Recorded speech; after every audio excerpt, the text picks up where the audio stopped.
Welcome back to today's explainer. Okay, listen, we've all been there. You log into the GST portal, maybe you're just hoping for a quick check-in, and bam, you are instantly confronted by a dashboard with 6 confusing boxes, just totally filled with a jumble of seemingly random numbers. Honestly, it's enough to induce immediate panic because, taxes just aren't stressful enough, right? But hey, don't worry, because today we are going to transform all that confusion into absolute, crystal clear clarity. We're going to use actual numbers directly inspired by a real-world scenario to completely decode the exact meaning of every single ledger on that dashboard. And this brings us to the absolute most stressful question every single business owner faces: how much is actually left to pay? To figure this out, we're going to decode a real dashboard dated August 18, 2026. We'll dive into the actual numbers from our source material and find the exact answer to your tax position. By the end of this, I promise you'll be reading your own dashboard like an absolute pro. Here's our quick roadmap for today. 1. The 3 main ledgers. 2. Cash versus input tax credit. 3. Those special tracking statements. And 4. The grand summary. Let's get right into it. All right, part 1. The 3 main ledgers. First up, the electronic liability register. Right now, it's sitting at 0 rupees. Think of this register broadly as your official GST dues book. It reflects liabilities like tax, interest, late fees, you name it, penalties. Right now, we're seeing zeros across the board for IGST, CGST, SGST, and cess. But here is absolutely crucial context. A 0 balance here doesn't automatically mean your business never had a GST liability. It simply means that, according to the portal's current snapshot, your outstanding return-related tax liability is 0 at this very moment. So, for example, if your output IGST was 50 grand and you used 30 grand in eligible ITC, well, your net liability was 20,000. Once you paid that 20,000, boom, your outstanding liability dropped to 0. Moving right along, the electronic cash ledger holds a total of 4,405 rupees.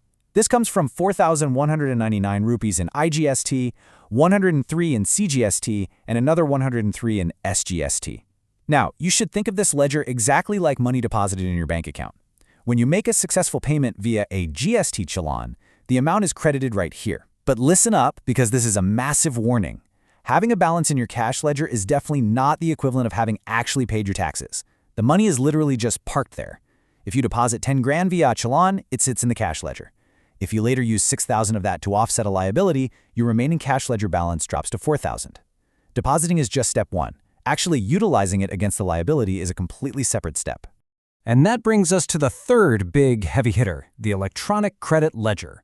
Currently, this one holds a balance of 34,596 rupees under SGST.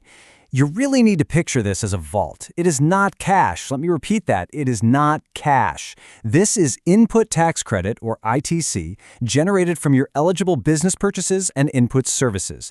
It becomes available here through the return process. Now, it looks like money, and sure, it acts a bit like money when you're paying taxes, but it is fundamentally different from that cash ledger we just talked about. Which tees up part 2 perfectly: cash versus input tax credit.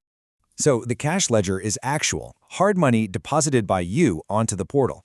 In contrast, the credit ledger is the ITC value generated from your eligible purchases. Seeing a massive combined number on your dashboard can totally play tricks on you.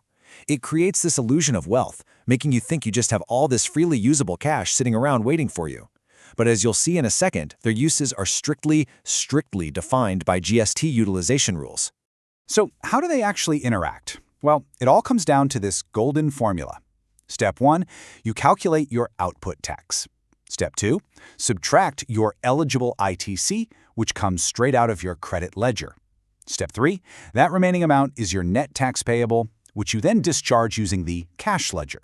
So let's say your output CGST and SGST are 20,000 rupees each, but you have 15,000 rupees of ITC for each in your credit ledger. You subtract the 15 grand from the 20 grand, leaving a net payable of 5,000 rupees for CGST and 5,000 for SGST.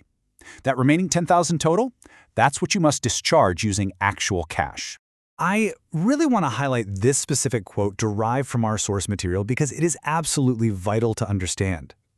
A 34,596 rupee credit ledger balance does not mean you will get a cash refund of that amount. No way. ITC's primary purpose is strictly to set off eligible GST liability. If next month your output liability is 50 grand, you can use this 34,000 plus balance to offset it, leaving you to pay the remaining $15,000 or so in cash. It is an offset tool, guys. It is not a bank withdrawal. All right, moving to part 3, special tracking statements. First up here is the electronic credit reversal and reclaim statement. Instantly lower your anxiety on this one, okay? These are specialized trackers, not immediate demands for your cash. Currently, this one is showing exactly 0. The GST network introduced this purely to track ITC reporting properly. It is definitely not a replacement for your credit ledger. It follows a super simple timeline. If you have to temporarily reverse 10,000 rupees of ITC due to certain conditions, it tracks that as reversed ITC. Then, when those conditions are later satisfied, it tracks it as reclaimable, and finally as reclaimed ITC, just a behind-the-scenes tracking mechanism. Next, notice the RCM Liability and ITC Statement. Here, we're seeing 45 rupees and 36 paise under IGST. RCM stands for Reverse Charge Mechanism. Now, a huge takeaway from the source material here. Do not look at this 45 rupee balance and assume, oh man, I have to pay this amount right now. This statement tracks reverse charge transactions separately from your normal output GST. For instance, if you receive an RCM covered service worth 1,000 rupees at an 18% GST rate, your IGST RCM is 180 rupees. The basic concept is you pay that RCM liability, and then, if you're eligible, you claim the corresponding ITC. This ledger simply tracks that whole relationship just to validate your claims.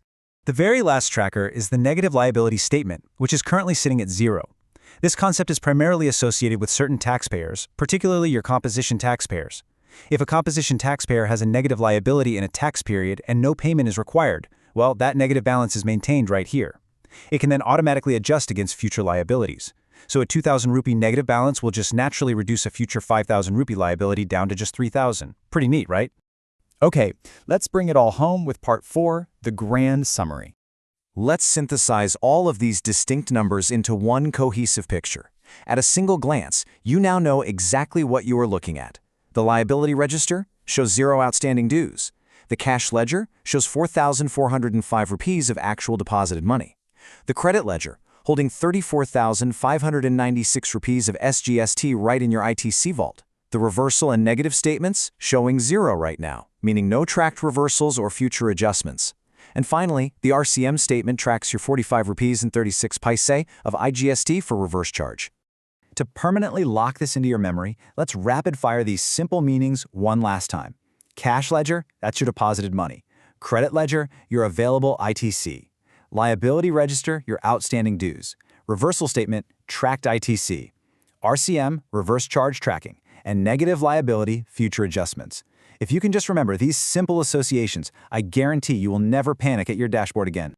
But hey, before we wrap up, I have to give you one final, absolutely critical warning. You look at 34,596 rupees in credit, plus 4,405 in cash. That equals 39,001 rupees of freely usable balance, right? Absolutely not. You cannot just add them together. As the source material heavily emphasizes, cash is cash and credit is ITC.